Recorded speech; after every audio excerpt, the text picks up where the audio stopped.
dire que Tshisekedi a aussi la remise. Donc il y a eu des gens qui Tshisekedi ont gagné l'élection. C'est base de quoi? Ce n'est pas un complot, ce sont des alliances. En politique, il y a des alliances qui se font et se défont. Or, le peuple a besoin des élections en 2023. Mais tout le monde dit façon à Zokamba.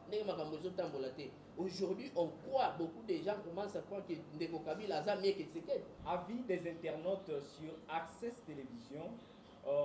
Merci d'abonner à biso nyonso ya Access Télévision. Vraiment, vous savez biso plaisir. Tout le monde qui est les numéros autres, lancé qui pour nabino vraiment, vous savez biso confiance. Il y a botala, paix à s'abonner. Vraiment, biso paix to aviser na confiance wana. Tokoye la bino toujours actualité ndenge to prometa bino na avis des internautes eza bongo ba sujet d'actualité nde to banda ko beta yango to tanga ka ba vie na bino yango na ko senga bino nyonso oyo bo banda ko landa émission oyo bo banda ka ko commenter na page officielle na biso ezali Access Info obeti Access Info sur Facebook o che commentaire na yo to tanga yango na ba invité na biso toujours na plateau de toujours mesana ko yamba bango. Avis des internautes, je pense que Ekotipé et Vandi déjà très bien, beaucoup ça me chance, vraiment ça la biso très kitoko, Tokozara toujours reconnaissant vraiment avec ensemble un abino, toujours dans les beaux cadres oyo, et Zoyamba biso et mais ça en a biso vraiment, et Zabongo Flat Hotel Medina Swad, où ils ont biso, toujours na essayer vraiment à quai aboyer, na éviter partout vos alliés Europe, France, Amérique, Liban, na mokili o vos alliés, sur le boya na République démocratique du Congo, espace et a toujours mon Flat Hotel Medina Swad, donc ah va chambre kitoko là vraiment très bien. Voilà avec les sujets d'actualité comme les OPSA et l'émission la biso. Mais avant tout, la Sabino d'abord, on a un plateau, pour te bêta, ma souris actualité. Isabongo, moi, Namboka, quartier Assani, il est comme ça, politologue, voilà, on dit comme ça, non? Il est politologue de formation, mais aujourd'hui, il va se présenter comme analyste politique. Naende Tokobeta Masolo, na sujet au Borozo bientôt là. Moi, Namboka, Mbote, Nayo. Mbote de journaliste. Vraiment, c'est mon avis sur Yambayo, na avis des internautes. Je crois une très belle émission, Oyo, et Zolé dans Access Télévision. Et c'est mon avis sur Yamonayo, vraiment les locaux, ça la paix analyse par rapport à ma vie, à Batundé, à Lilo. Je crois qu'avec le temps, on comprend des Masola, les amis. Mais un mot aussi par rapport à l'émission, et puis beau cadre, na bateau, nous sommes au na Access Télévision. Un mot, vous avez la parole. Merci beaucoup, les journalistes. Parce que na CP Limakasi, les lots n'engagent pas ici. Ngai aime les serviteurs na bino pour les canaux émission et puis Access Télévision et la chaîne où on a l'andara mingi par rapport à l'émission na bino et en autant na zoa invitation na bino je n'ai pas hésité à venir répondre positivement donc na CP Limakasi na cadre na ba professionnalisme où ils ça lima à la cadre émission et na PCP Mbote na initiateur ya chaîne Oyo et na bino ba collaborateur na ye bokende kaka liboso tozana pour na soutenir bino. Voilà, merci beaucoup. Vous êtes là toujours pour nous soutenir, toujours mon amour vraiment. Je peux vous en parler donc pour nous soutenir Access, pour nous soutenir plutôt avis des internautes. Et ça, mon cicaté, les numéros là appelé et plutôt Betapena Masolo, très kitoko. Et puis sans oublier notre parrain de l'émission, c'est comme ça, Fondation Asbel, HM le visionnaire, cher de Henri Mounoun, donc Asbel, HM le visionnaire, cher des coordonnateurs Henri Mounoun, camarade, il y a Archie Simakala. Vraiment, et c'est mon ming. Le sujet d'aujourd'hui est Zabongo par rapport il y a opinion, il y a le ministre il y a communication et médias, Patrick Mouya, il a dit ceci. Patrick Mouya sur le forum de réconciliation des leaders katangais. Pour nous, tout ce qui est l'initiative qui conduit à la paix, ce sont des initiatives à soutenir. Voilà. Le sujet d'aujourd'hui, nous le savons très bien qu'au niveau de Katanga, il y a un forum où il y a depuis le mardi 17 mai, où les Abongo présidé et pas il y a archevêque, c'est l'archevêque, non? Monsieur archevêque Mouteba, où Azak pour conduire vraiment initiative comment réconciliation, il y a Katangé, on a tout et puis et boti vraiment polémique et belé. Batu bakoki koyokana to bakoki koyokana te donc province bakoki koyokana so ba constater que non hier ça ne va pas mais toyebi que lelo oyo esalami na Katanga et créer vraiment débat yango lelo tozana analyste politique na biso nde na uti ko présenter bino quartier Assani lui aussi il va donner son point de vue soit il va faire des analyses concernant sujet na biso oyo lelo moi na mboka réconciliation katangaise ya ba grand leader oyo toyebi lelo yo ezo salama ça et depuis le 17 il y a mois il y a semaine où tozali et créer vraiment moi un débat ébélé dans les réseaux sociaux mais sous va PCD en va forme na ndenge nango mais tant que analyste aussi politique vraiment moni no ko lobaliko na yango par rapport à sujet na biso. Merci beaucoup les journalistes pour la parole. J'aimerais d'abord dire une chose. Quand on parle de la réconciliation, c'est-à-dire il y a un problème, c'est-à-dire problème ezali, yango batu bazo se réconcilier. Mais ce qui tolobi tolanda par rapport à point de vue à ministre Patrick Muyaya, c'est-à-dire Patrick Muyaya lobi tout ce qui conduit à la paix, bango va soutenir yango.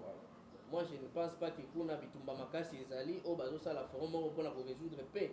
Non non, c'est-à-dire que makambozo le Canada parce que la paix que baïbi que pour toi arriver à la réconciliation, c'est-à-dire et c'est là qu'il y a une divergence. Donc c'est-à-dire ce qui est la divergence soit dans la réconciliation on ma peine de bon soutenir dans sens sur les armes pas bitumba. Oui, c'est-à-dire je suis en train de dire que Patrick Mouya so a le bindengwana azana ba raison mais moi je regarde plus dans l'angle politique. Voilà. Réconciliation ana ezate que na ndenge que problème ezalaki yango bazo kutana. Non non non.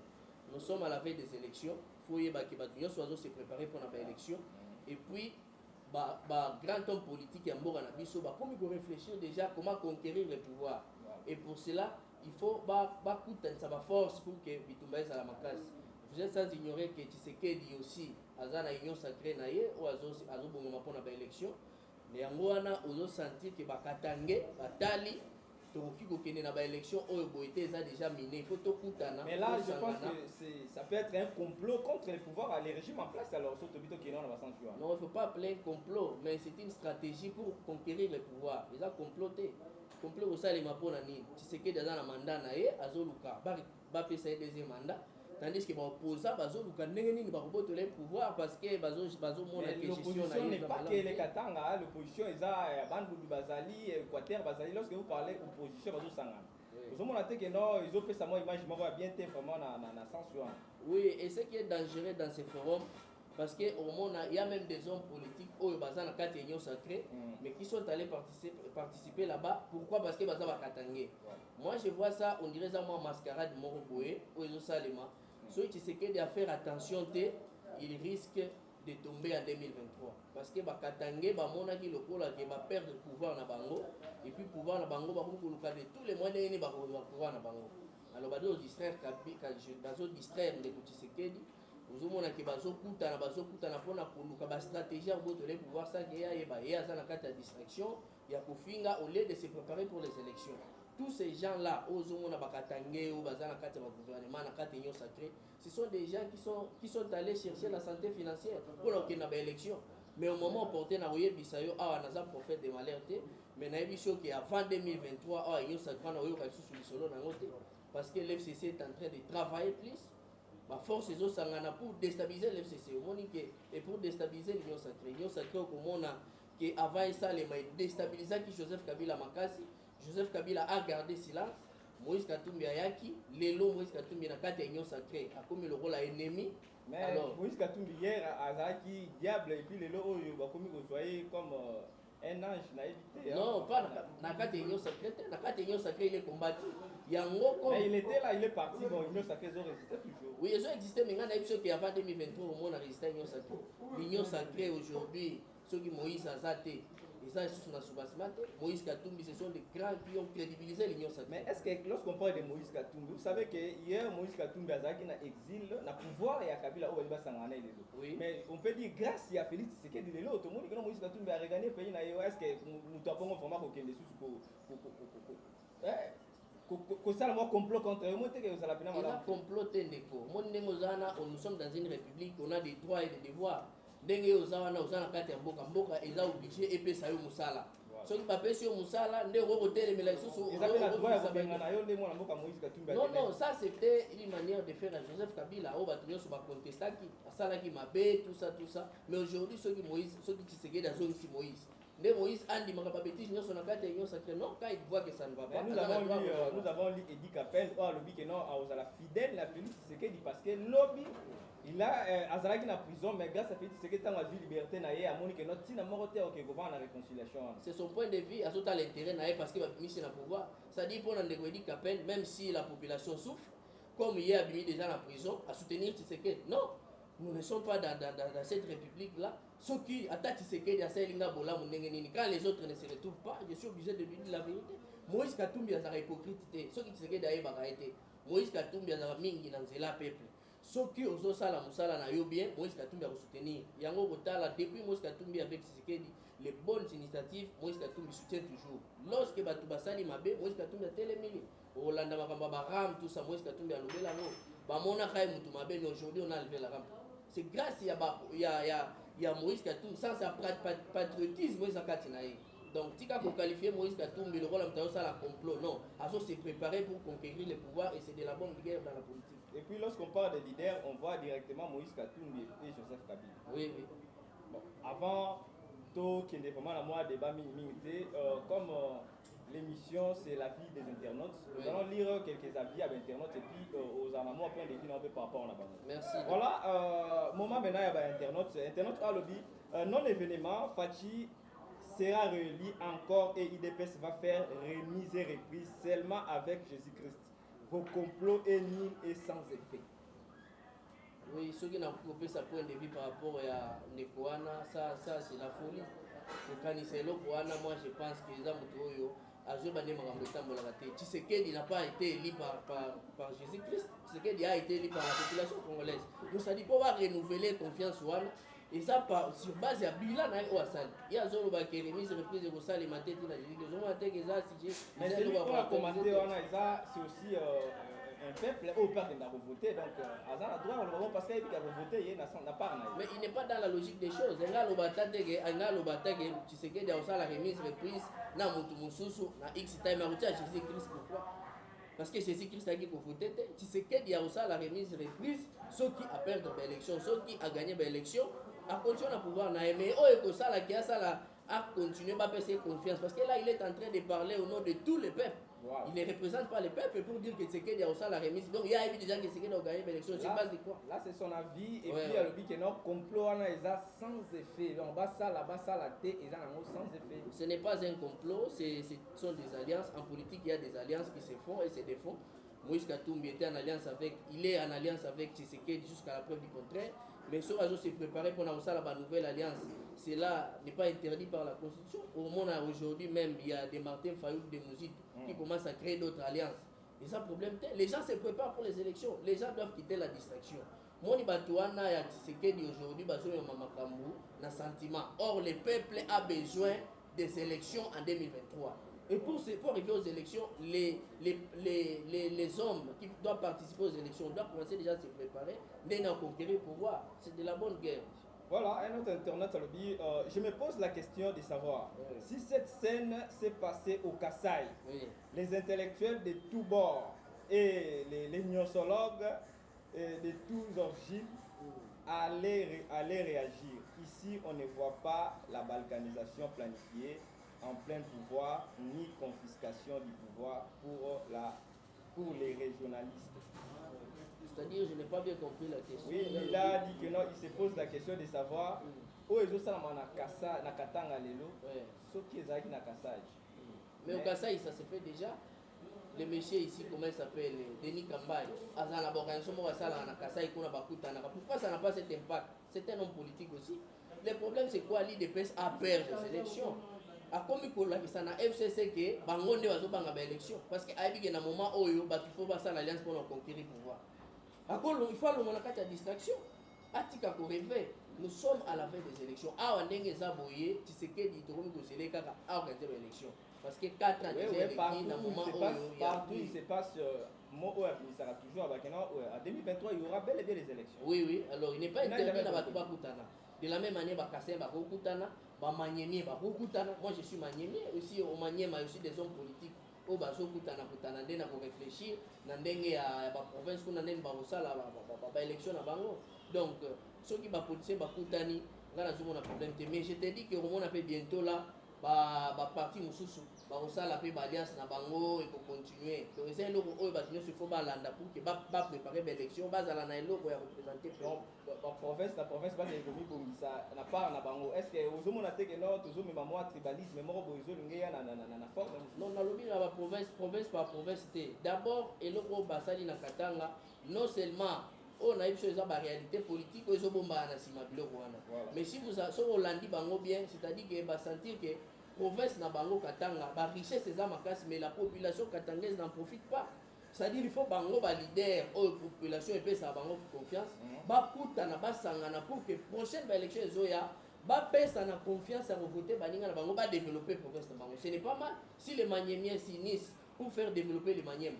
En quoi ça fait mal? Parce que lorsque vous parlez que bango na bango ba yokana pour que ba pesa mutu na bango pouvoir. Est-ce que au monde et vous allez bien un Kassaïen aujourd'hui Moïse Katumbi président et puis à voter à CPI na pouvoir na ye. Soit CPI na ye tes points de vue. Bon soit ce que Katumbi a profite à lobby que moi je serai candidat député national. Mais ils appellent par exemple révision il y a loi électorale les autres déjà non, il peut renoncer à la présidence. Là, Moïse n'est pas envier de poste. Moïse a envié un poste. Moïse, problème n'a pas la peuple est se retrouver. Les lois attendent Moïse à ça la tête, ceux qui ont travaillé pour le peuple, il va te soutenir. Mais ceux qui ont ça la peuple, Moïse a comme dangereux. Comme dangereux, au monde a commis sortie médiatique, tout ça. Mais ceux qui ont un souci à Katanga, que non, dans le forum, tout ça, il y a un Katanga, Oyo. Pour se développer dans le niveau de province, on a postulé soit dans la prochain gouverneur. En quoi c'est mal? Pour développer Katanga. Parce qu'il fit gouverneur du Katanga. Au moment où Banda Moïse a Longwa jusqu'à aujourd'hui, il y a beaucoup de difficultés là-bas pour l'évolution. Moïse a dit comment va F. C'est-à-dire c'est dans ce sens-là qu'on doit réfléchir. On a nos solutions à Katanga et en général, ceux qui s'appellent candidat président, nous devons travailler pour toute la population. Voilà. Distraction. Ah, Fachi Béton, tu as fait réconcilier même les étrangers. Est-ce que ces disait ennemis d'hier aujourd'hui sont réconciliés? Qui étaient des ennemis d'hier? Joseph Kabila et Moïse Katumbi. Oui, donc on sait bien que c'est grâce à Félix Tshisekedi aujourd'hui, Moïse Katumbi a regagné le pays et puis Bangomi Balé, Baïko Solo la liste. Mon frère, ce n'est pas grâce à Félix Tshisekedi, c'est comme si ils ont le mot oui, problème exact, mais je te dis que c'est les droits de Moïse Katumbi. C'est un Congolais. Ceux Congolais moko attaqué Libanda et moko a monique et ça normalité zonga. Ndena fanda kaka na yo parce que zon senga na mboka. Non, ngala lingo tala ngona anglo na te. Ceux qui Moïse Katumbi zonga ki na Congo, ils ont droit na ego zonga. Oko remarquer que tango Kabila bengana ka yenga kina exil wana. Avant l'élection, Moïse Katumbi a raté la frontière. Alobaki que na kota kaka bokanga kuna maison catégoriquement refusée. Ayaki pour bakanga parce que qui m'a rapport na makambo wana ba justice wande holandais mais à un moment donné il s'est décidé comme un homme d'état à affronter la justice. Mais babo eka beaucoup de ça. Moïse était déjà prêt pour entrer. Ce qui c'est qu'il a ouvert la frontière pour que Moïse à côté. Et à mon Moïse Katumbi, il faut abandonner pour englober tout ce qui se passe de mauvais. Non, moi je ne crois pas.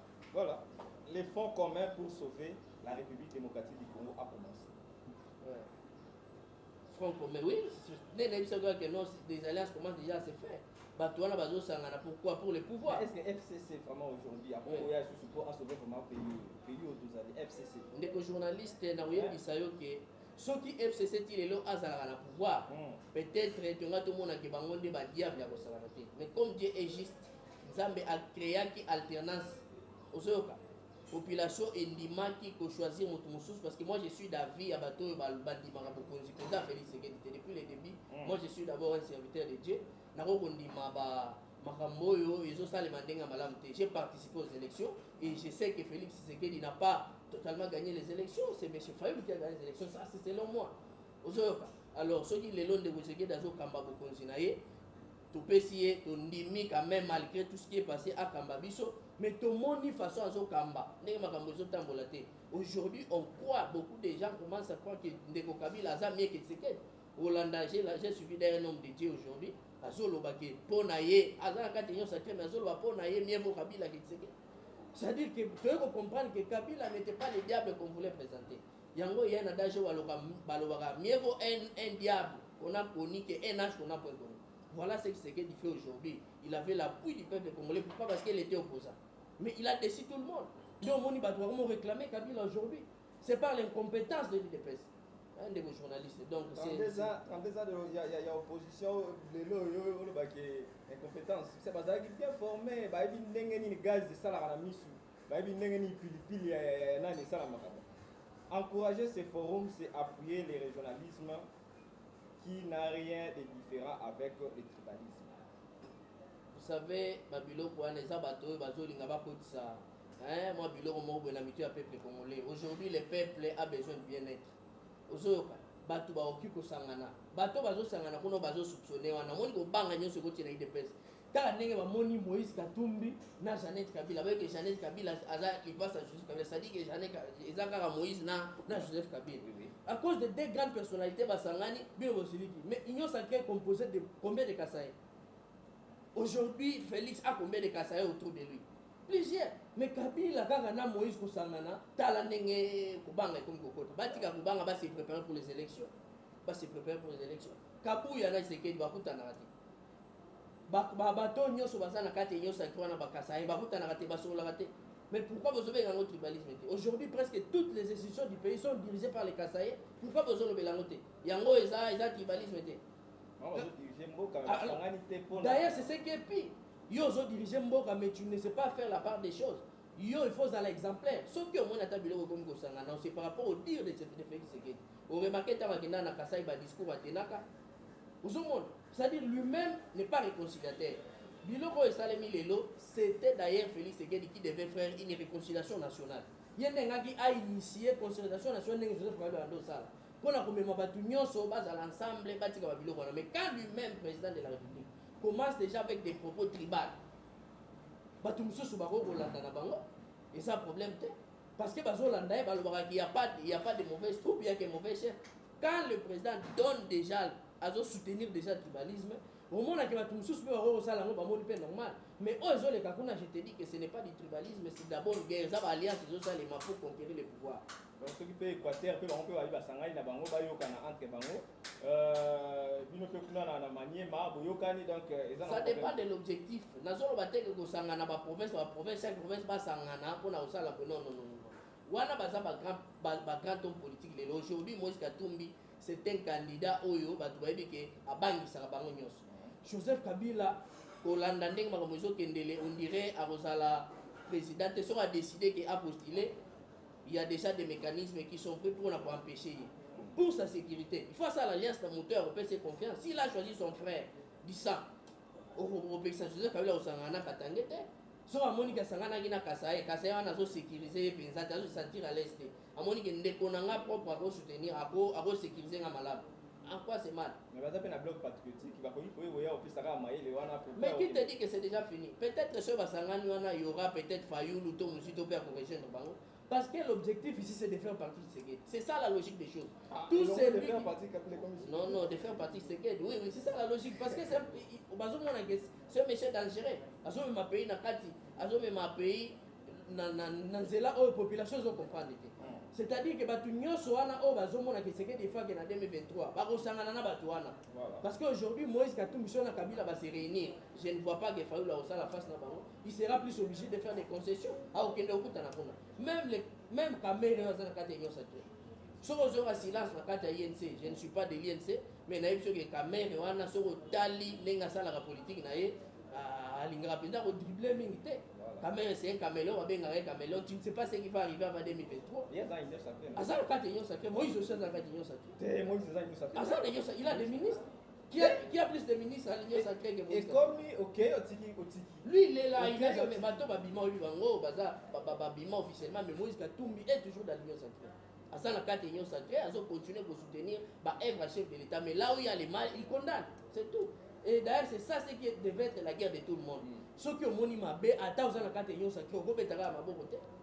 Oui. Ça Jean-Marc Kaboun peut à mon arme mabé. Non, le problème de Jean-Marc Kaboun, ça n'a rien à voir avec la politique. Jean-Marc Kaboun et Félix et Lobazo est là, ils ont mis na Katang. Vous voyez, danger Oyo Bakatangé Bazomon. L'air minéré est en train de bénéficier plus aux dirigeants. Quand tu parles de l'air, oui. Ce n'est pas le leur, c'est pour la République. Monsieur, moi, je suis tribaliste, mais oui, il y a mais le tribalisme est même dans nos cartes d'électeurs. Il y a une carte d'électeur, on a place où on a né province d'origine, au Komarani. Nous sommes dans la province, ceux qui veulent combattre le tribalisme, il faut pas la carte d'électeur province, la nationalité congolaise. Les gens qui ont la carte d'électeur, tribalisme est déjà. Pourquoi? Parce que je m'identifie comme tel. naza tribaliste te nazoboya bakatange te toza ensemble. Aujourd'hui moi je suis mais j'y viens à Kinshasa, qui m'inquiète, je suis calme avec toi. Tozo solo là, nga na bi province na yo. Mais yango te mutolongo linga kozala manyemi. Voilà. Les frères de 10e riz, ça leur plaît pas, on ne sait pas pourquoi. Kosangana ya bakatange et ça s'appelle ça va frère ya 10e riz pour la vie. Quand tu dis les frères de 10e riz, tu fais allusion à l'IDPS. Là c'est la vie de l'internaute dans le bibonga bi. Quand nayebi ba frère ya 10e riz, na 10e riz ya quel frère? S'il parle de l'IDPS, là je peux donner un point de vue parce qu'il y a 10e riz, quel frère na 10e riz? Oh, il y a ça la religion. Mais moi je sais que bateau bazo sepela na nyona c'est les gens de l'IDPS parce que l'IDPS c'est un parti tribal. Aujourd'hui, moi j'étais une fois nazo kende na moto, embouteillage l'équipe, nazo le baka que mais tu sais que vraiment ko ça l'effort pour na résoudre embouteillage. Ndeko wana kitisinga na moto na. Est-ce que zo yoka niveau ya moto? Donc ye pona ye a ezala mabeza malamu, tu sais que il reste au pouvoir. Non. Ozo mona niveau ya tribalisme. Yango biso tozolinga te tozolinga moto ya koya apesa impuissance malamu mboka ekende. Mais est-ce que nous avons un parti politique d'ailleurs aloba que non parti na ngai pouvoir et ça la bien ekende. Biso to luka toujours to bomba ba côté wana to luka to essayer un peu kobongisa. Wana iza bato bazo sala la politique politicienne nde bazala na ba point de vue wana. Mais un homme, un patriote ou soit moto azo soutenir mboka na ye ata osala kati ya parti politique quand il y a les mal, il faut le dire. So otali ba Moïse Katumbi tant bazalaka na Joseph Kabila na PPRD tant bazomona Kabila azolinga ko se prononcer te pona ba élection. Qu'est-ce qu'ils ont fait? Malgré ils étaient dans les mêmes partis, ba komi kotala ke makambo yo eza malamu te peuple ko sepela nango te balongwaka. Tu vois, balongwaka. Monsieur Vital Kamerhe tant balongwaka pas Joseph Kabila, c'était pourquoi? C'était pour l'intérêt du peuple. Ozomona exacte que so ozana kati ya parti politique néo ndima makambo nyonso. Yango eza li na ba raison oyo nga na fréquenter so ba parti politique te. Nga zaki na plusieurs partis politiques. Mais inconstance ya ba leader politique ezo sala ke nazo se retrouver te na ndimi na za na ngai analyste politique libre na politique. Na sali transhumance te na kati ya parti moko te mais je soutiens les bonnes œuvres. On ne sait pas, non comment on dit, on n'est pas des naïfs. On doit savoir qu'est-ce qui se cache derrière ces forums. Pourquoi seulement aujourd'hui, alors que veut qualifier Moïse Katumbi de Jida, c'est une messe noire contre la République. Mais ceux qui vont considérer Bilo Bazolo, Bazolo a été politique n'est pas là. Qui a cru que Ndeko Tshisekedi engara solana ki umwa kumanza? Bazaki bazaki na ba compétence moko impossible. Tshisekedi et Joseph Kabila vraiment pouvaient travailler ensemble. Mais à cause de la population, pour la cause commune, ils ont accepté il y a aussi une force pour le Kambambo. Voilà. Ça n'a rien à voir avec ce qu'ils sont en train de dire. Tu as raison. Si le président n'avait pas remis le passeport à d'autres leaders katangais, ces assises n'auront pas eu lieu. Non, ndeko wana zolo ba wana sadika zomona lokola ke Tshisekedi makambo nyonso azosala ngo lokola na volonté na ye. Non. Tshisekedi bapesa ye pouvoir pour accomplir une mission. Ozoka population de tiaki ye wana apesa batu misala asilisa de lestage soki apesi biso courant nde biso toko kotelemela te soki mai ezobima te soki opesi courant mai ezobima te tokotelemela opesa lisusu mai eza droit na ye te eza faveur te azosala biso c'est notre droit.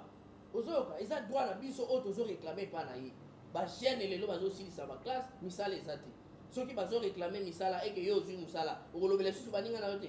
Non, il faut parler au nom de tout le monde. Tu dois donner du travail au peuple. Tu vas chômage, mais si tu veux qu'on continue à soutenir. Non,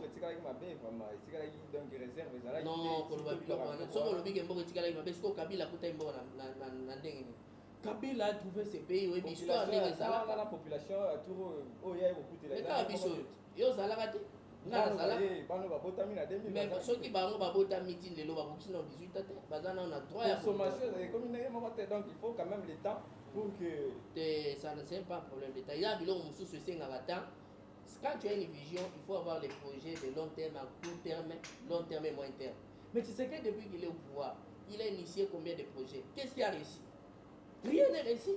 Détournement c'est détournement. On dit pour assurer ça 100 jours wana esenga ça la 10 ans. Non, dans 100 jours wana malgré bilo ezaki belenga ça ne plus que des choses au ezaki malama. On n'a rien vu. Ils ont senga combien d'années? On ne peut pas continuer comme ça. Quand tu passes au pouvoir, il faut évacuer une année où je dois faire telle chose, telle chose, telle chose. Il a un Premier ministre qui nous a donné des projets irréalisables. Jusqu'aujourd'hui, rien n'est fait. Rien n'est fait. Mais qu'est-ce que vous faites avec cet argent? On ne voit rien sur le terrain. En tout cas, il faut que tu aies la mise sur moro ya malamu pour que en 2023 sur la population ça la choix à malamu. Ceux qui se quedent à prendre souci à peuple à travailler pour la population, bah on peut faire confiance. Mais si ça continue comme ça, il sera sanctionné en 2023. Jésus-Christ a ça la politique. Je ne comprends rien vraiment. Pourquoi la réconciliation entre Katangé dérange les Kassaïens? Alors, Denis Kambaye avait lancé cette opération qui avait haussé les tons, contre Denis Kambaye, les Kassaïens. Oui, je dois comprendre. Les gens, ils ont qu'on soit ma peuple, ma naïveté, ils sont des personnes ils ont biloko ils ont banga bazobanga ba élection ozo bazobanga ba élection tika bango bazala kaka ndenge bazawana Moïse Katumbi na Joseph Kabila bazala na on a PPRD ils étaient ensemble. Pourquoi balobaka te?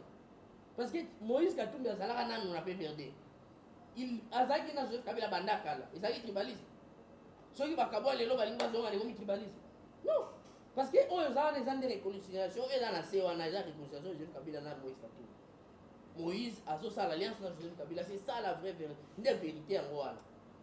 Et que ça la bango passé, bango pe baluka, Kaboun de Sikazali, basa la réconciliation na eba ken na élection. Pas le Kaboun. Kaboun d'azali na bango, c'est les lois zongue comme tribalisme. Ça n'a rien à voir avec le tribalisme.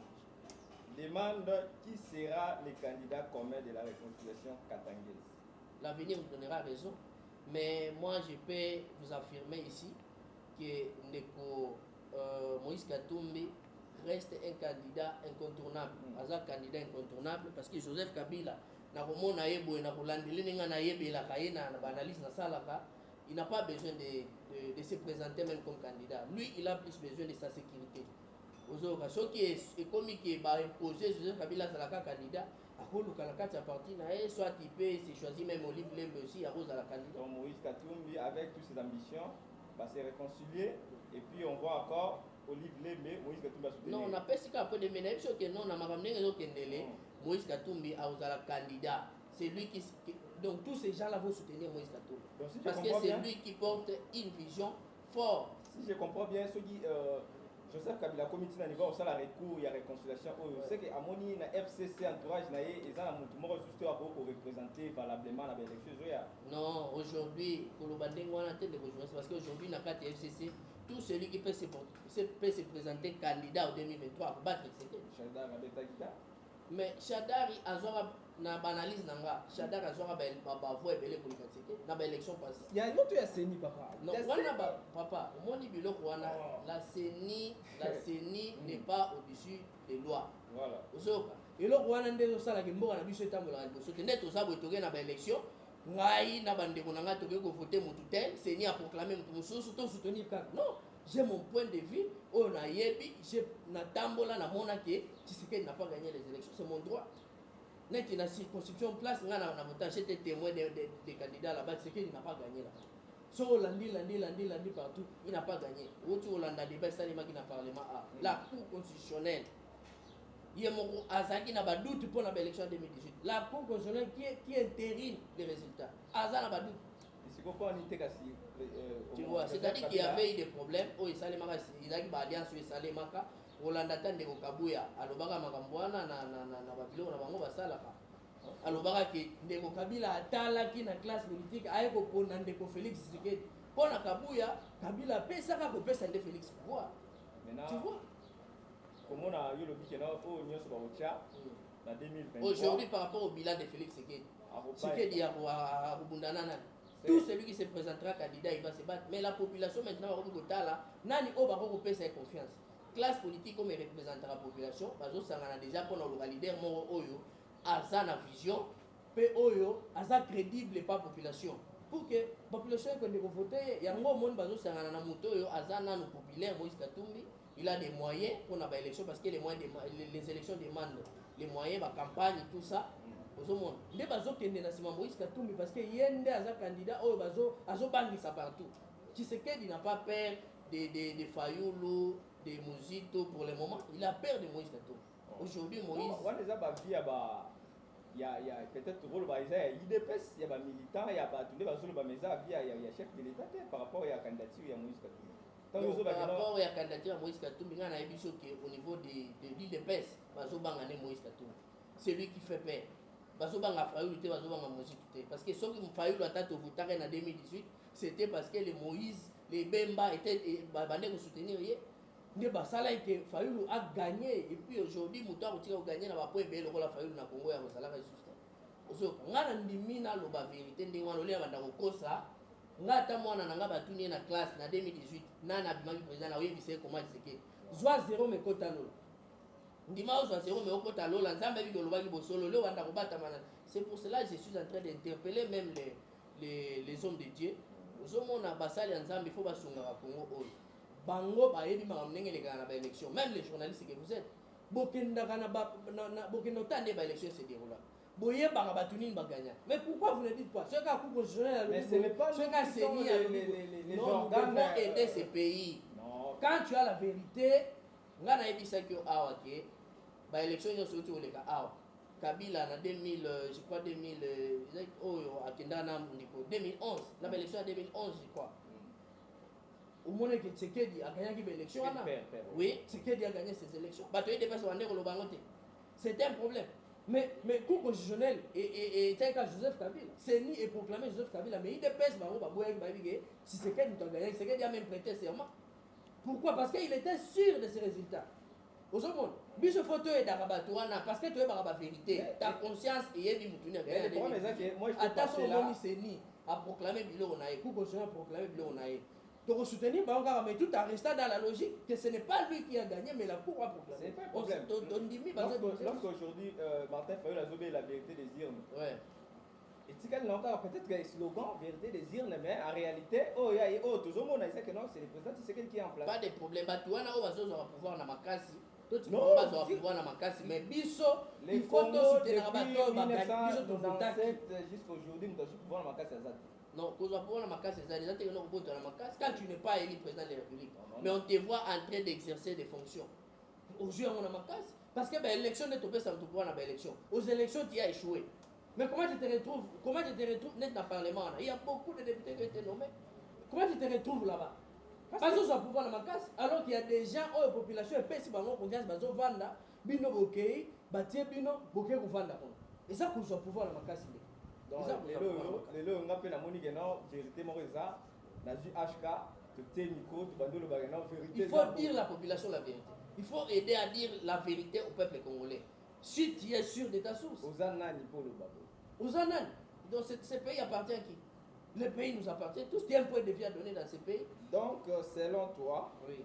Ce forum, c'est pour se choisir un représentant aux élections présidentielles. 2023, oui.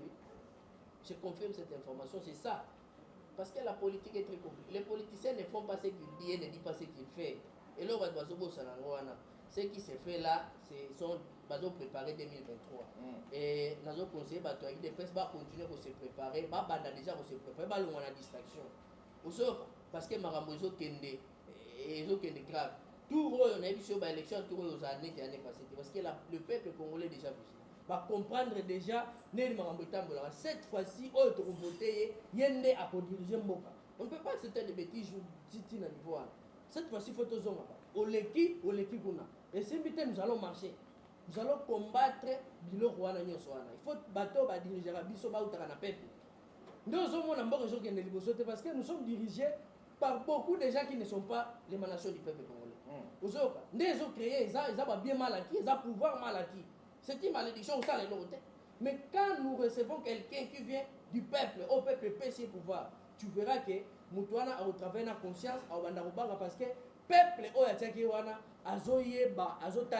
mais bateau, il a pouvoir dans la casse. Bandeko, il a pouvoir dans l'alliance, il a pouvoir dans le dialogue. Nous, on a détourné, que le peuple était il s'en fout de tout.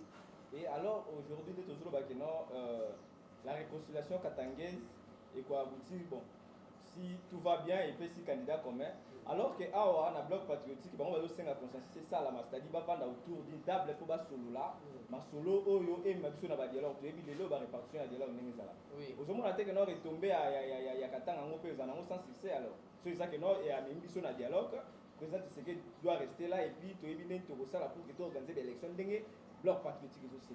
Dialogue oyo bazosenga kuna eza nanu mpona kotala makambo ezolekana ndenge ya seni trouble eza na kati ya cour constitutionnel parce que les élections ezaka kokende kovote te. Problème eza kotala banani bakoproclamer baélection wana. C'est ça le problème. Lorsqu'on va prendre tous ces temps-là, va vendre ensemble pour que papa eza bataille belé te. Dialogue esalemi na katanga wana. Esali bombe 4 jours si c'est 4 jours.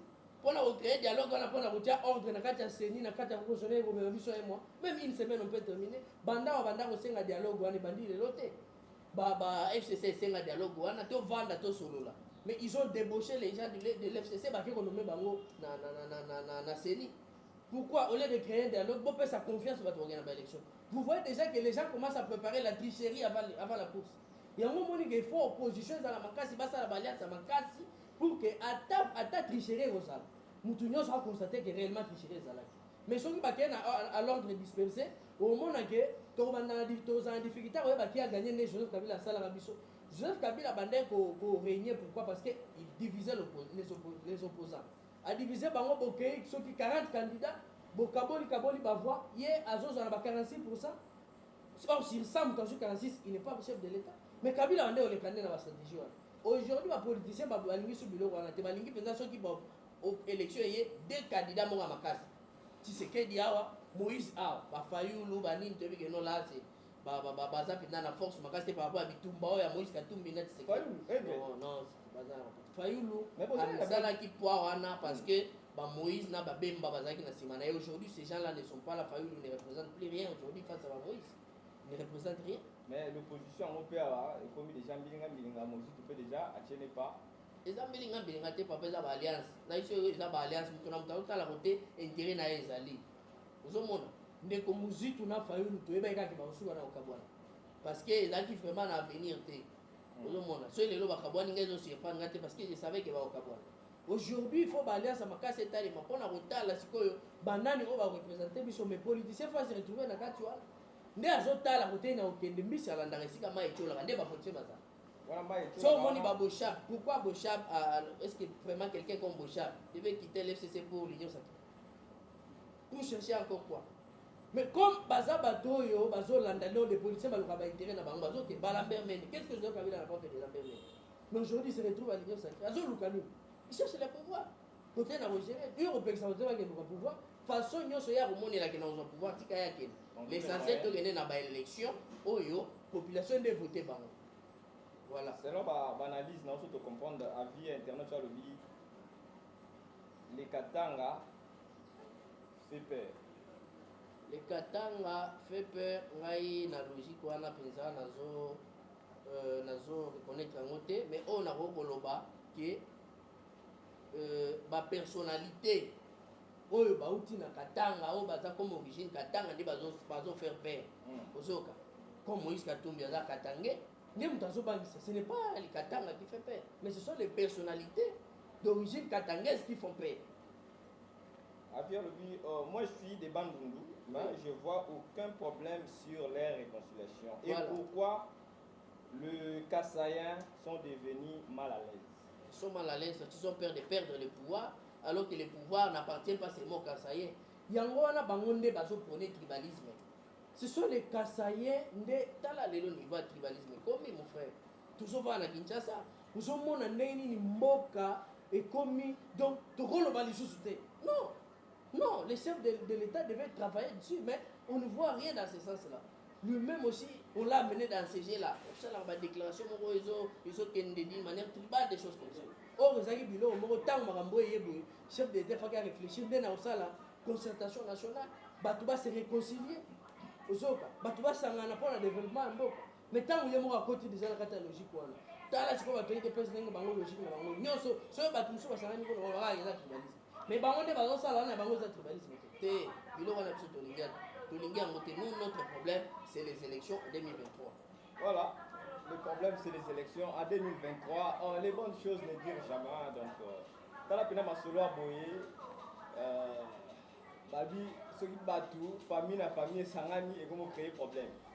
Donc le réconciliation katangaise déjà vraiment sujet d'actualité pour éviter ceux qui prochainement peut-être aux ongles à sujet pour que tout ça la analyse sous ya malam vraiment pour la sujet au qui biso place vos alliés. Je pense que vous avez aussi quelque chose à dire. Il y a un lobby au Betika Access Info comment on a actualité n'est tout banda publier puis point de vue na yo par rapport il y a autre banda actualité il y a autre banda publier to banda autant yango donc tozongi na invité na biso nous sommes arrivés vraiment presque à la fin j'aimerais que au ça la résumé il y a nyonso o yuti koleka wana o nyonso lobby donc pour que ba internaute na biso ba retenir vraiment quelque chose na passage nous na avis des internautes. Merci beaucoup de vos journalistes.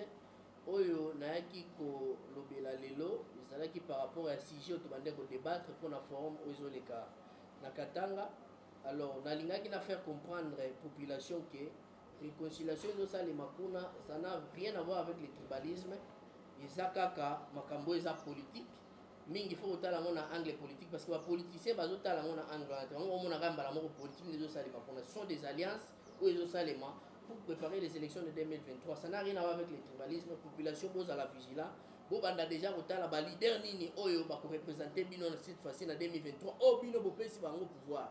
Muto azana vision, o azana charisme ya ko diriger mboka. Yango wana bandeko bazo sangana kuna biso to encourager bango ba continuer ndenge wana ba ya pe ana Kinshasa ba continuer ko sala kaka ba alliance ou ko sala bien pour na évolution ya mboka na biso parce que mboka na biso ezana posa nde ya unité. Ce qui est un problème, il faut que vous ayez voilà, et puis le ministre de la Communication, ceux qui sont vraiment pour la paix, les initiatives à soutenir. Oui, oui, je crois qu'ils sont pour la Bitumbate, mais ils sont pour la paix dans la politique. Ils ont toujours soutenir vraiment.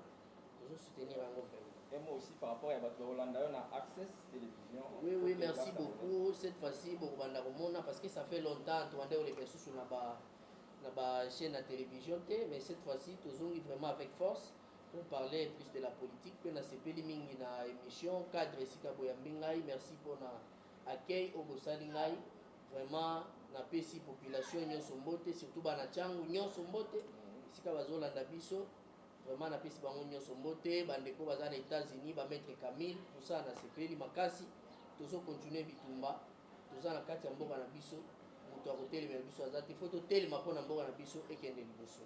Voilà, merci beaucoup bébé aussi Assani au moins la paire donc tu as la paire Azala qui a petit peu fort na ba idéologie et ça là vraiment très kitoko Marquis et Sangala tous ça de cœur na famille Mobimba to bo sanité Deshin business dans le réservation hôtel location mituka nyonso outi partout na mboka libanda oye des Chine business azawana pour na réserver les bino o eza posa na bino donc ya azol louer mituka ya ndenge nyonso donc range ram amer mituka nyonso ozana ngo posa na des Chine business ou contacter biso na numéro oyo ozo ba détail tout oyo ezo ça la pena donc pour que business wana etambola vraiment malamu vraiment to comme na suka ya émission na biso mokolo lelo prochain numéro to ozala toujours awa kaka pour to beta masolo surtout beaucoup plus ça bas sujet d'actualité vraiment et ça les biso kitoko comment on a ndenge bozo répondre à l'invitation na biso et puis ndenge bozo ko répondre vraiment ya kota la biso pe ya ko s'abonner vraiment elengi ya kota la pe ya komona ndete zo beta toujours c'était ya koloba